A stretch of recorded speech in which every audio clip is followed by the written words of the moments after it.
Welcome to today's Explainer. We're jumping straight into some genuinely transformative stuff today. We are going to unpack the incredibly powerful mental frameworks of entrepreneur Coral Santoro, looking specifically at how she outlasts the competition. This all comes directly from her fascinating sit-down on the Jay Shetty podcast. We're going to break down the exact mindset you need for sustained success and true personal growth step by step. So ask yourself this: why do we so often give up when things stop being, well, exciting? It's a completely relatable human experience, right? We buy the cool new domain name, we make those first couple of hyped up social media posts, and then the thrill just kind of fades. According to Coral, this exact moment, this drop-off, is what separates the top 1% from literally everyone else. The absolute most successful people aren't always the ones with the most natural talent.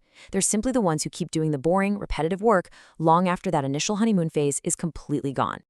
Okay, let's dive into this. Section 1. The invisible finish line.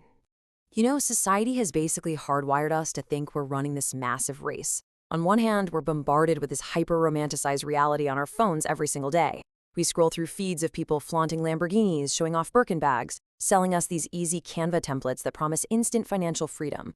But on the other side, there's the actual grind, the very real, super quiet, and honestly oftentimes painful reality of building a business. Coral points out that if you aren't out there constantly flaunting cash, society makes you feel like you are desperately falling behind. But here's the truth: you are not behind, because success doesn't actually have a finish line. Which brings us to this mind-blowing quote from sociologist Charles Cooley. And get this, it was written way back in 1890. He said, "I am not what I think I am what I think you think I am."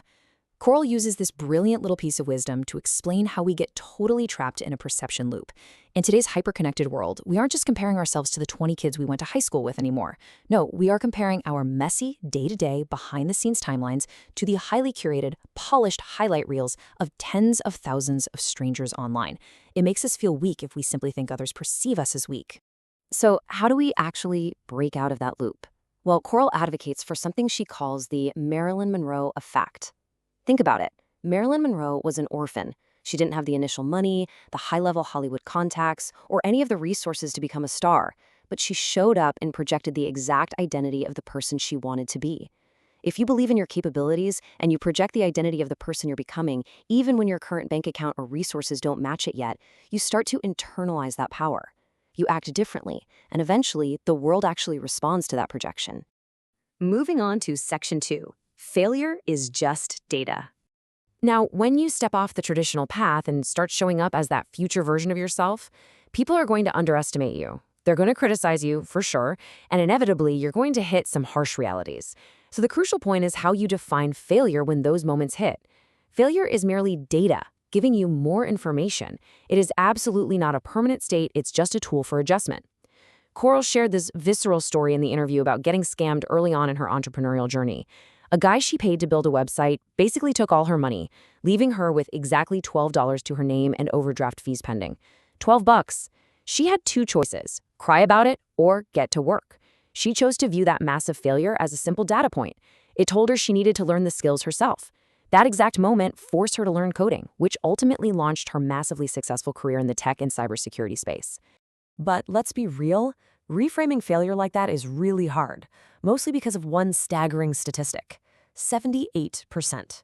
A Harvard study cited in the interview shows that 78% of our daily thoughts are negative. Just think about that. If you are just passively listening to the voice in your head, you are listening to doubt.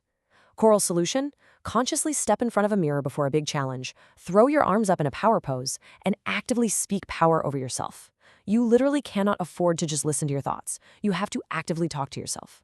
All right, Section 3, discipline over motivation.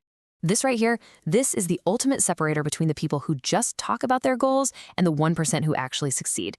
Listen, motivation is fleeting. Motivation is what makes you say, "Oh, I'll start that new diet on Monday," or "I'll launch the business in January." Motivation sits around waiting for ideal conditions. Discipline, on the other hand, is completely unconditional.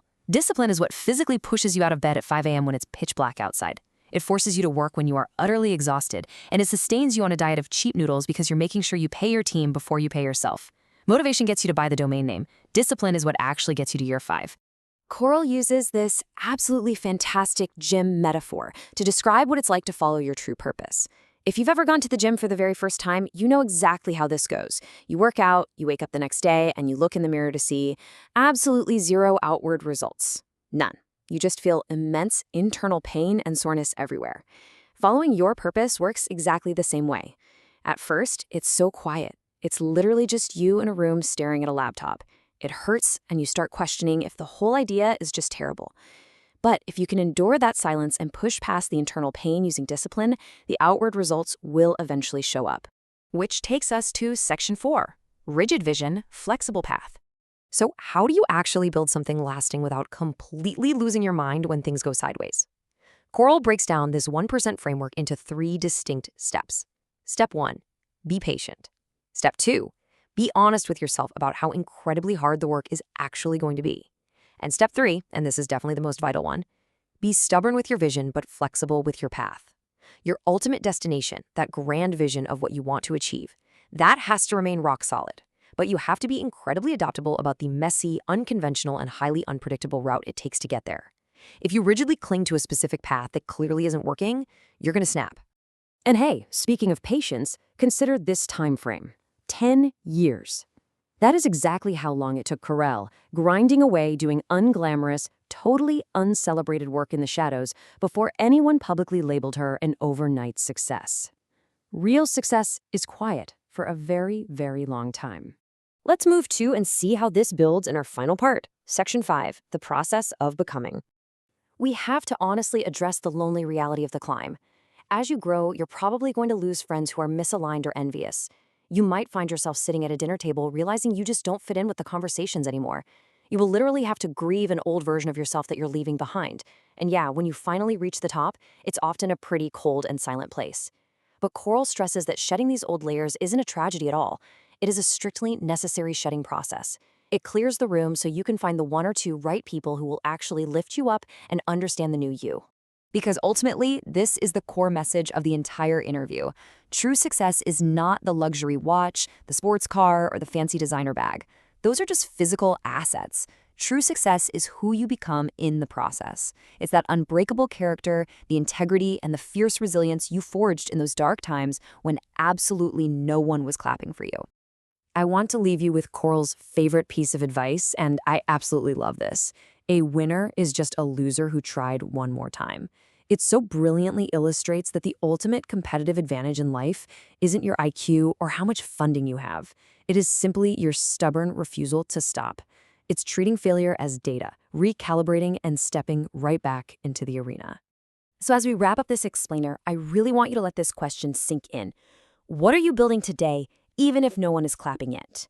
Embrace that uncomfortable process of becoming, lean heavily into discipline, and keep building in silence. Trust me, your future self will thank you.